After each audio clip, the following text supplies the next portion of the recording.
Right now, we're putting together a test on that material, so take good notes. Had I not smoked so much pot, I might have picked up on more of that. That man is a genius. He's very clever. And I sat there praying in my heart of hearts that every health government official can get like a Cliff Notes or Reader's Digest level copy of what this man was saying. Microphone a little bit up. Oh, I'm sorry. Yes. Can get a Reader's Digest copy of what this man was saying about the actual consequences of using cannabis in any form. And what's really scary is getting it into the food supply and water supply and other supplies, because they were showing this slide about, and it was Dr. Redmond showing the supply about the CBD water and the fact that, this is a fat-soluble drug. Well, I don't put it under anybody to figure out a way around anything and end up getting this thing water-soluble, and then we're really all down the river. Anyway, I inherited this talk from Mr. Chapman and I too. We'll try to go very quickly and kind of encapsulate. I won't necessarily read to you the slides, but essentially marijuana was made illegal because it is a dangerous substance. And even back in the 1800s, the Egyptians recognized that this is not a good drug to have legal unregulated. It does interfere with people's performance. When someone is intoxicated, they are impaired. When someone is inebriated, they are not in their best judgment. So as a result of that, 1912 they had a convention, opium convention. 1925 they upgraded that to make cannabis part of a drug that was recognized as problematic for society. And the UN conventions addressed this, and the United States government declared it Schedule I drug in 1970. And that essentially says there's no medicinal value to this drug. And it has a very high probability for abuse. And they recognize that. They're now trying, they being the pro-marijuana people, are trying to get this thing downgraded in terms of making it a Schedule III, which says, oh yes, there's medicinal value, and it doesn't have very much of a rate of abuse potential. So they're trying to even move away from this standard which says this is a bad drug. If you got nothing else from that previous talk, I hope you picked up that this is a bad drug. So California has been trying to legalize this. In a nutshell, the late 1950s, early 60s, into the 70s were a time of great social upheaval in the United States. We had Vietnam War in '65, we had the anti-Vietnam War movement, we had civil rights, we had women's rights, and all of this was hitting the fan at one time with a very conservative government just having fought World War II over here, going, oh my God, what are they going to do with our society? And it was a complete opposition, and it polarized the society. But part of what happened with that polarization was marijuana essentially became a symbolic badge of defiance by a counterculture to the conservative culture. And in 1972, they started to niggle around trying to get it legalized for personal use. And, you had the local hippy-dippy, hey, it's not a bad drug. And you had people coming back from Vietnam that had smoked marijuana in Vietnam extensively, going, wow, we smoked it and it wasn't too bad. And I didn't really see the harm in it, and it was fun, and we were able to laugh while they were shooting at us, and so it can't be bad.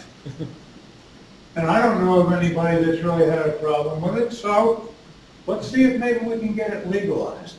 So in '75, the Senate in California passed the Moscone bill and said, we'll allow it for your personal use. What you grow in your garden at home and so forth, especially if a doctor or a caregiver thinks that this is good for you to just kind of relax and chill out, we'll allow this. So in '75, they decriminalized it. But that wasn't quite good enough. They really wanted to codify this decriminalization. So in '96, they come along with this medicinal approach. And this is where the smoke screen starts. Oh, this is more of a medicine. Even if it's just a medicine for your soul, even if it just makes you feel warm and fuzzy and good all around, it's medicinal. It's relaxing. You deserve a break. Okay? I don't know if you remember the song by the Rolling Stones, Mother's Little Helper. Yeah. Well, this was everybody's little helper. This was everybody's little helper. So they said, we're not going to sell this to people that are under 18, and this is going to be controlled, and it's going to be very well regulated.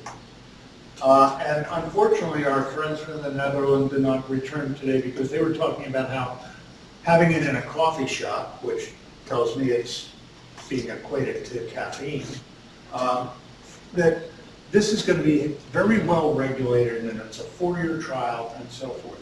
Well, California had the same idea. We're going to regulate this, we're going to govern this, we're going to control this, we're going to watch this, and it's not going to be that bad of a problem.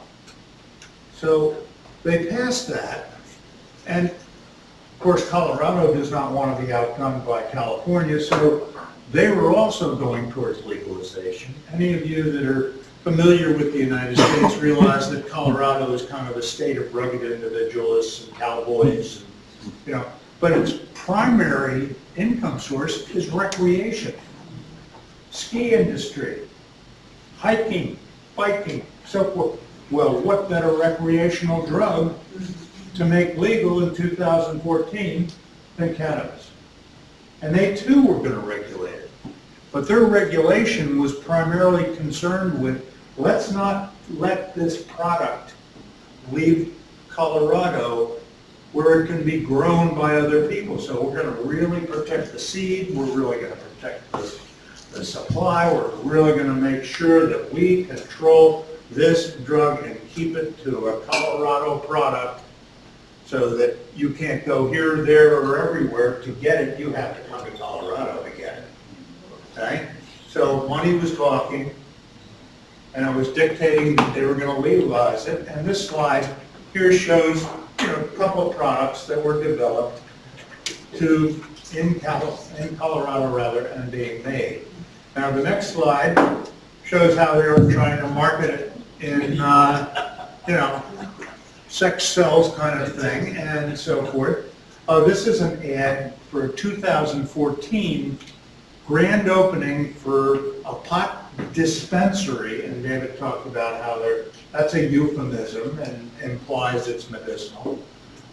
In 2014, they were opening this in San Diego County, and one interesting thing here is sign up and win a year's supply worth of medicine. You could win a year's supply worth of medicine.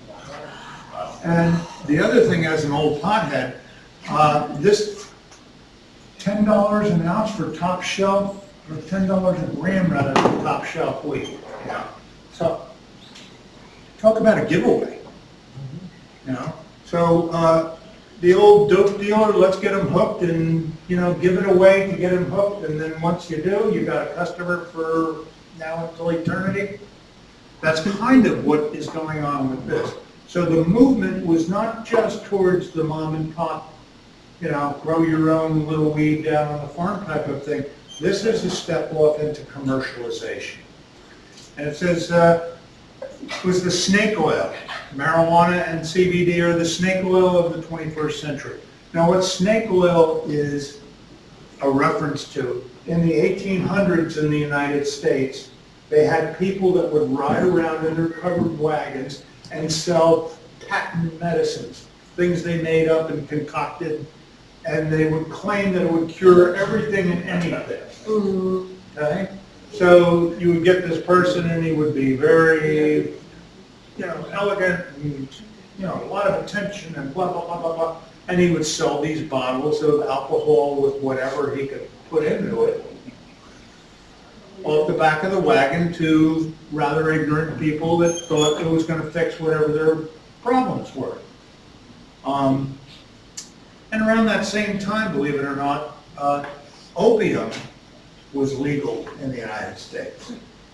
And they used to dispense from pharmacies what they call tincture of opium, which is essentially opium with a shot, okay? And would sell it in bottles. When I retired a few years ago, I was doing excavation around the cellar of a building that had been built in 1849, and we kept finding these little bottles all over the place. So I went to the town historian with this bag of bottles so they could put it in the museum. And he said, oh, that was tincture of opium. And I said, well, they're all around the foundation. He said, well, if you had to lift stones for a living for, years and years and years, your back would blow out. They just give you tincture of opium. Well, now we're proposing a snake oil type thing with CBD and medical marijuana, and that this is going to be a curative. This is going to take care of everything that's a problem. Anyway, California needed to have a more industrialized application if they were going to make money through the receivables, through sale of licenses, and so on and so forth. So even though it had been decriminalized, they proposed this control, regulate, and tax adult use of marijuana act. And it was commonly called Proposition 64, and they were pushing it as it's going to keep people from going to jail. Well, no. People were already protected from going to jail by the Senate bill. Okay? They didn't realize that what they were doing was essentially legalizing a more commercial level growth.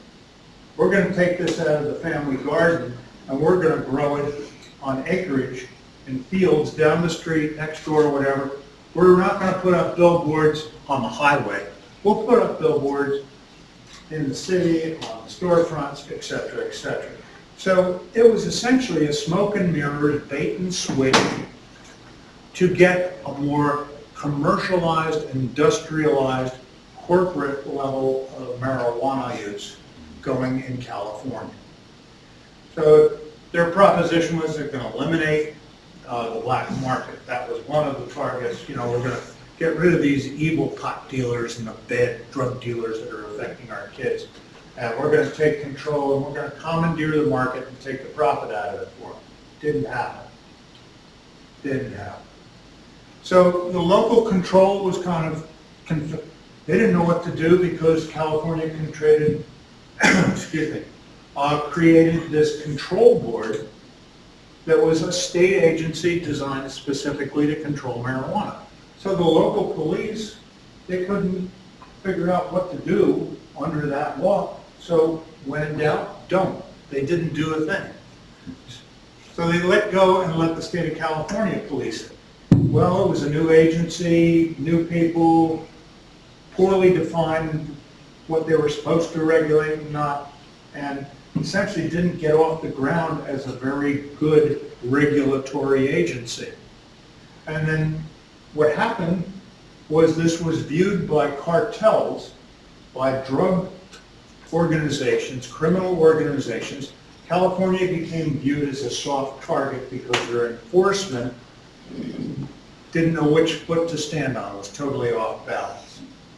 And turned out that the tax revenues and so forth weren't really providing an adequate resource for it to be controlled. So as a result, the black market starts to come in and enforce. And what happens when the black market enters is they know what they're doing. They know how to do it. They have the best and brightest experienced crooks on the planet. So in comes this invasion into the legal cannabis market of black market cannabis. And where are they growing it? They're growing it anywhere they can. I saw a picture online of a house that had been totally gutted, all the walls taken down, and what was put up was tinfoil, and there are grow lights, and there's pot everywhere they're growing it. Hydroponically, they're growing it in pots with dirt. Oh, pots with dirt. Where do you get the dirt? Oh, what's in the dirt? Oh, geez, the gasoline that spilled into the soil, that contaminated the soil, and they put the soil up. Let's get that soil. They're certainly not screening the soil for all the toxins that are in the soil, and this is a plant that's a bioaccumulator. Anything that's in the soil that it's grown in goes into the plant. So when it's being grown in abandoned suburban houses that have been gutted, or warehouses that stored God knows what, or factory space that built Lord knows what, with all the solvents and all the other stuff that has spilled on the floor, now being absorbed up through the plants, being smoked, being ingested. You see the picture of the Skittles and the candies and so forth. One of the things the black market did was they perfected packaging. They counterfeit the package to the point of where the California Control Board police could not tell the difference. That's how good the counterfeit packaging was. And where are they packaging this stuff? Under what conditions?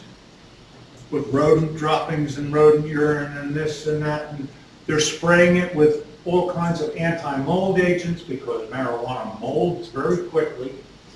And when they're trying to dry it, it's a lot of moisture in the air, it molds. You get all kinds of bacteria going on. It's nasty and a mess. So come in and spray it with herbicides, spray it with mildew acids. Because the only objective the black market has is to get that product that is valued at whatever out into the hands of the consumer. But when you have a legalized situation, you already have a stream of product going out, available to the consumer, portrayed as pure, portrayed as good, portrayed as solid, because the state's standing behind it. They licensed the store it's being sold in. So you would automatically assume that this is good stuff. Well, maybe not, but what's even worse is what's being grown in the black market, and that's being shunted into the legally grown stream. So you had what was allegedly the white or pure market, the black market, which is bad, merging into a gray market of a mix of you don't know what you're getting. Now, just for instance, we're about to break for lunch, and I don't want to ruin anyone's appetite, okay? But having worked in a kitchen, you show up whether you're sick or you're not. So if we've got somebody that's got COVID working in the kitchen here today, maybe they haven't handled all the sandwiches. Maybe they handled half the sandwiches. Which half do you want? The ones they handled or the ones they didn't? You're buying pot, what do you want?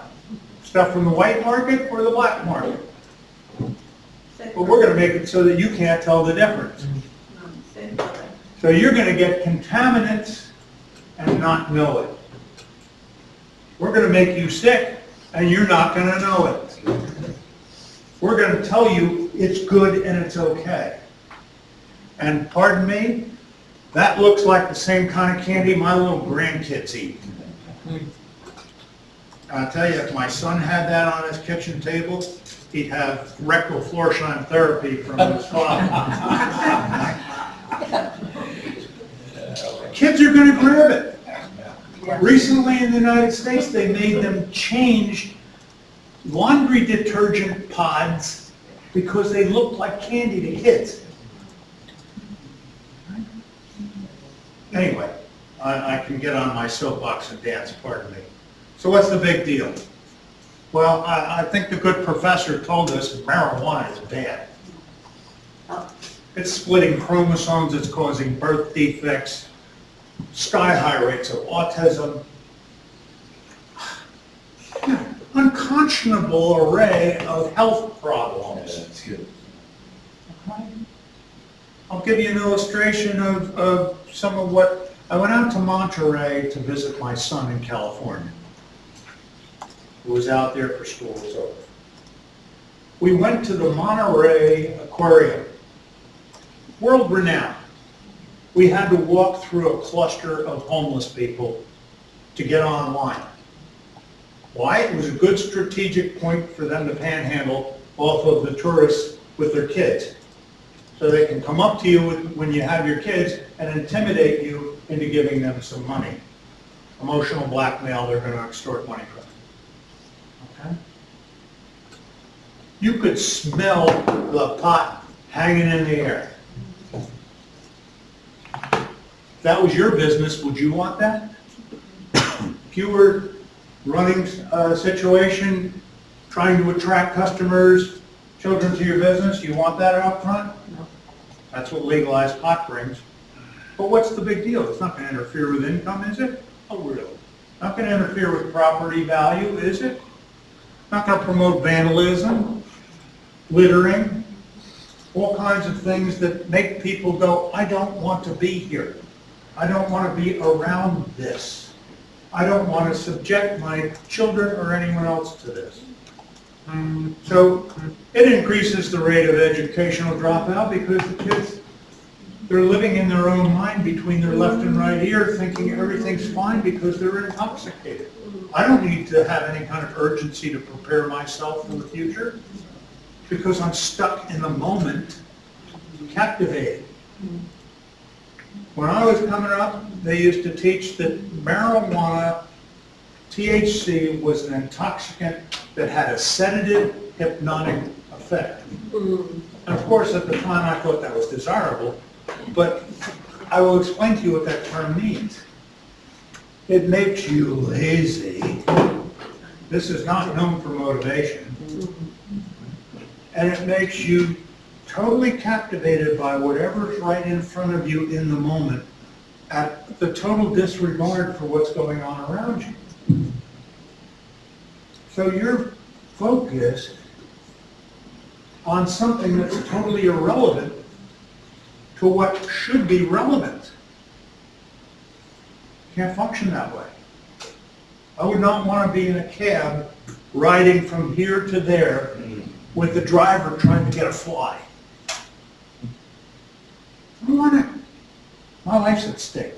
But that's what this drug does, is it makes the fly more important than anything else. And then the life crashes, and we're stuck with trying to fix it. Trying to clean up the consequences, pay for the damages, raise the children that should have been raised by somebody had they not fallen prey to this. So again, on the soapbox. Good. Keep going. So what's the big deal? Deaths, states, three states. Well, we got 50 in the United States, plus territories, plus this, and this is worldwide. And part of that sedative hypnotic thing is that parents that get stoned are leaving their kids in hot cars and where they live in like Arizona in the desert. And these babies are being cooked in their car seats while their parents are off going, hey, you look at the flower of the cactus. Okay? But yet we think this is good and we're going to legalize it because we're going to make money and we're going to fix the problems with all the money that's going to be made. Well, pardon me, root of all evil.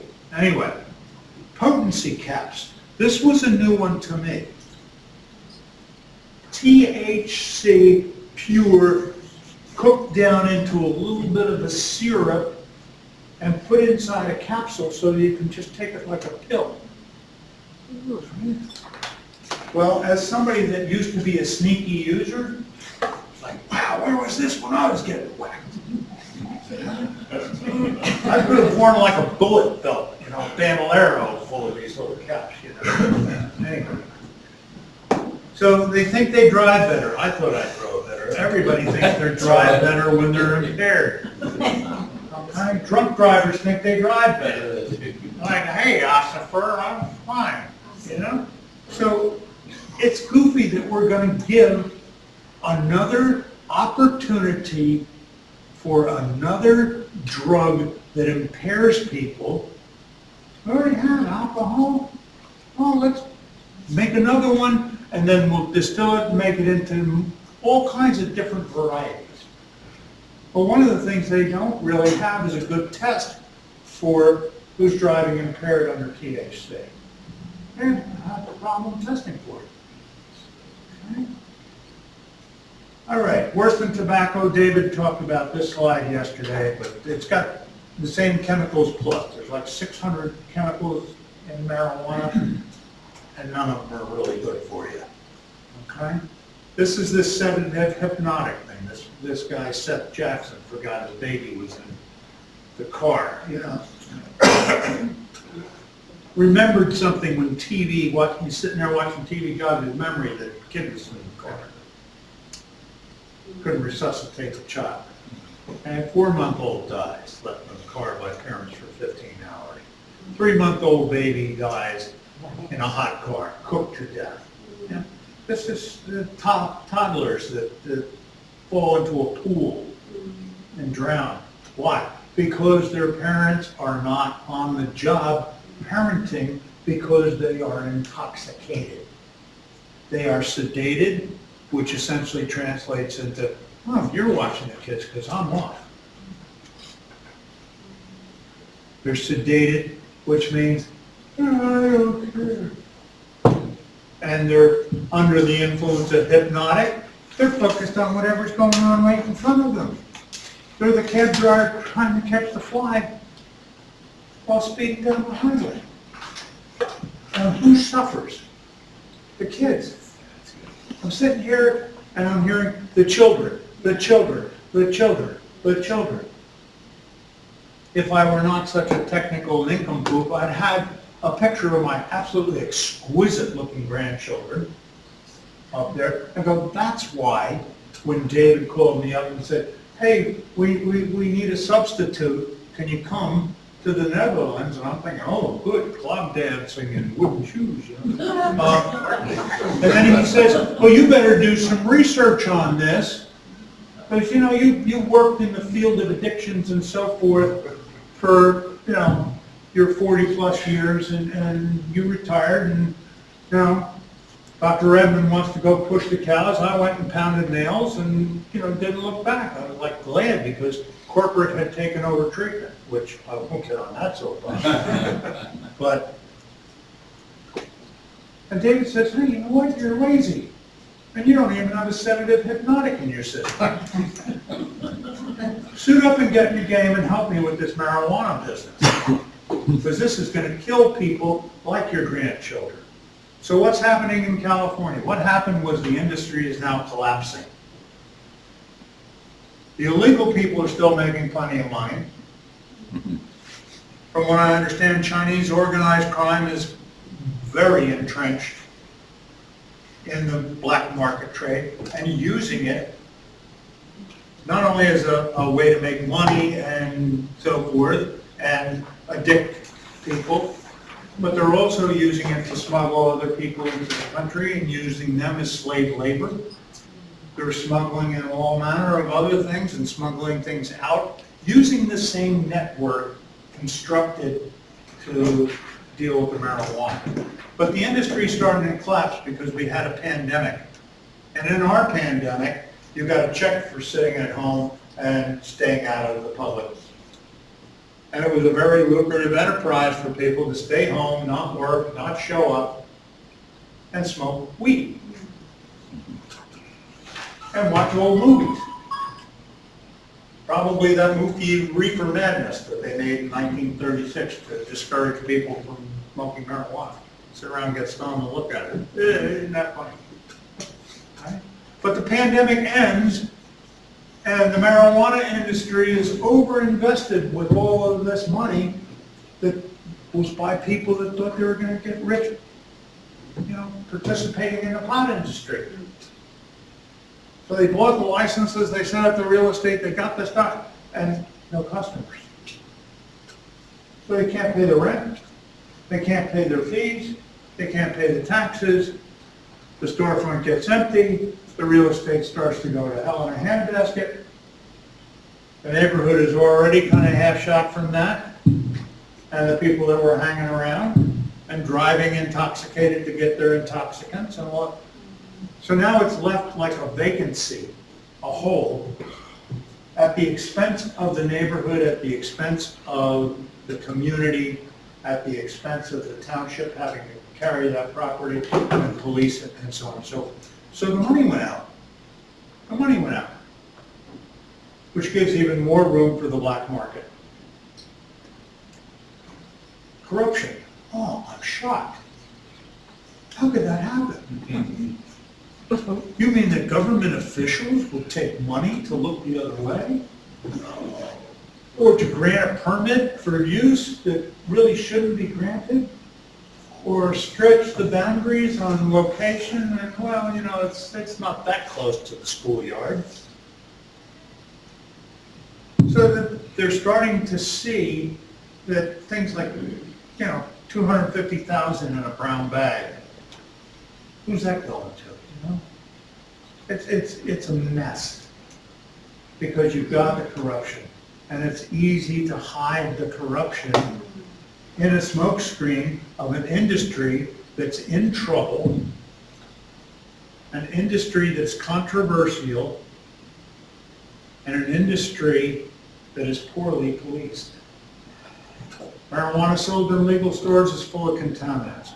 I'm shocked again. Gary, it's got to be horrible for you to think this. The list of contaminants is incredible. Arsenic, anybody want that in their sandwich today? Heavy metal stuff? No? No takers? Anybody want rat poison? How about rat poison?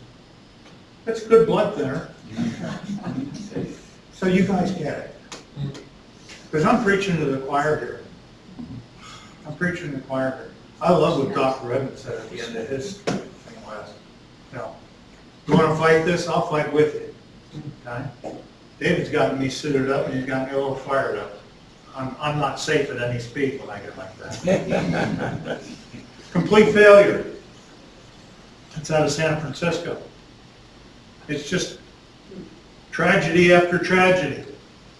Cities looking to solve their deficits with pot revenue. Oh, it's going to be great. We're going to have all this money.